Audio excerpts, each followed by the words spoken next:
यह जो तस्वीर आप देख रहे हैं, इसे देखकर पहली नजर में आपको लग सकता है कि यह कोई तालाब है, लेकिन नहीं। यह ना तो तालाब है, न नाला और न गांव का खेत और न ही जंगल का कोई इलाका। यह सड़क है, वह भी मेदिनीनगर शहर की महत्वपूर्ण सड़क जो नेशनल हाईवे से जुड़ती है और मेदिनीनगर को गढ़वा से जोड़ने वाले मार्ग का हिस्सा है। यह तस्वीर है पलामू जिले के डाल्टनगंज विधानसभा क्षेत्र के बिस्पुट्टा चौक की, जहां सड़क पर बने बड़े बड़े गड्ढों में बारिश का पानी जमा होकर तालाब जैसा नजारा पेश कर रहा है। और इसी सड़क पर आज एक ई रिक्शा दुर्घटनाग्रस्त हो गया। हादसे में ई रिक्शा में बैठे एक बुजुर्ग व्यक्ति के हाथ में गंभीर चोट आई और फ्रैक्चर होने की बात सामने आई। पुलिस ने मौके पर पहुंचकर जाम को हटाया और घायल बुजुर्ग को अस्पताल भेजा गया। लेकिन सवाल सिर्फ आज के इस हादसे का नहीं है। सवाल यह है कि आखिर इस सड़क की बदहाली का जिम्मेदार कौन है। डाल्टनगंज विधानसभा क्षेत्र के विधायक आलोक चौरसिया हैं, जो भारतीय जनता पार्टी से हैं। पलामू के सांसद भी भारतीय जनता पार्टी से हैं। केंद्र में भाजपा की सरकार होने के बावजूद अगर शहर की प्रमुख सड़कें गड्ढों और जलभराव से जूझ रही है, तो फिर विकास के दावे आखिर किस धरातल पर दिखाई दे रहे हैं। विधायक जी से सवाल है, क्या आप इस सड़क से गुजरते हैं? अगर गुजरते हैं तो क्या आपको ये गड्ढे दिखाई नहीं देते? और अगर दिखाई देते हैं तो अब तक इनका अस्थायी समाधान क्यों नहीं? सांसद जी से भी सवाल है, आप संसद में और अपने क्षेत्र में सड़क और विकास के मुद्दे उठाते हैं, तो फिर कागजों पर होने वाली कार्रवाई जमीन पर क्यों नहीं दिखाई देती? क्या जनता को सिर्फ आश्वासन मिलना है? क्या सड़क बनने के लिए किसी बड़े हादसे का इंतजार किया जाएगा? क्या किसी वाहन चालक की जान जाने के बाद प्रशासन और जनप्रतिनिधियों की आंखें खुलेगी?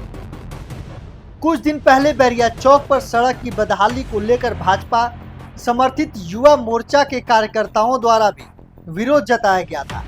विरोध के बाद किसी तरह सड़क पर काम चालू व्यवस्था में कराई गई। लेकिन सवाल यह है कि क्या हर सड़क की मरम्मत जनता के आंदोलन और विरोध के बाद ही होगा?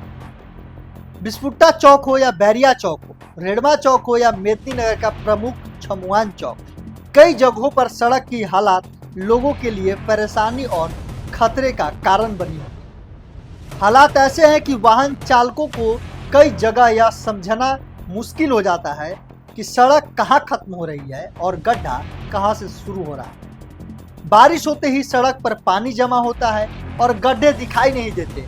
ऐसे में दोपहिया वाहन चालक सबसे ज्यादा जोखिम में रहते हैं। विधायक जी, जनता पूछ रही है, क्या विकास का मतलब सिर्फ चुनाव के समय दिखाई देना है?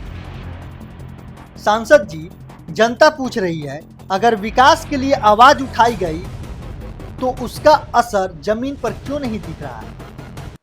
क्या जनप्रतिनिधियों की जिम्मेदारी सिर्फ चुनाव जीतने तक है, या चुनाव जीतने के बाद भी जनता की जान माल की सुरक्षा सुनिश्चित करना उनकी जिम्मेदारी? और एक सवाल जनता से भी है, जब चुनाव आता है तो नेता आपके दरवाजे पर वोट मांगने आते हैं, बड़े बड़े वादे होते हैं, विकास के सपने दिखाए जाते हैं, लेकिन क्या वोट मांगने आने वाले नेताओं से जनता यह नहीं पूछ सकती है कि पिछले कार्यकाल में हमारे इलाके की कौन कौन सी सड़कें बनी, कितनी सड़कें सुधरी और कितनी समस्याओं का अस्थायी समाधान हुआ? सवाल पूछना जनता का अधिकार है, क्योंकि सड़क पर चलने वाला आम आदमी जब गड्ढे में गिरता है तो उसका दर्द किसी पार्टी का नहीं होता। हादसा किसी का राजनीतिक परिचय देकर नहीं होता। आज बिस्पुट्टा चौक की यह सड़क सिर्फ एक हादसा नहीं, बल्कि विकास के दावों के सामने खड़ा एक सवाल है। सवाल यह भी है कि क्या डाल्टनगंज विधानसभा की जनता को ऐसे ही सड़कों पर अपने जोखिम पर चलना होगा, या फिर विधायक और सांसद जनता की इस परेशानी को गंभीरता से लेते हुए जिम्मेदार विभाग से अस्थायी समाधान कराएंगे? क्योंकि जनता को तालाब नहीं, चलने लायक सड़क चाहिए। जनता को आश्वासन नहीं, जमीन पर विकास चाहिए। और सबसे जरूरी, जनता को ऐसी सड़क चाहिए जिस पर सफर करते समय उसे यह डर न रहे कि अगला गड्ढा उसके लिए हादसा लेकर आएगा।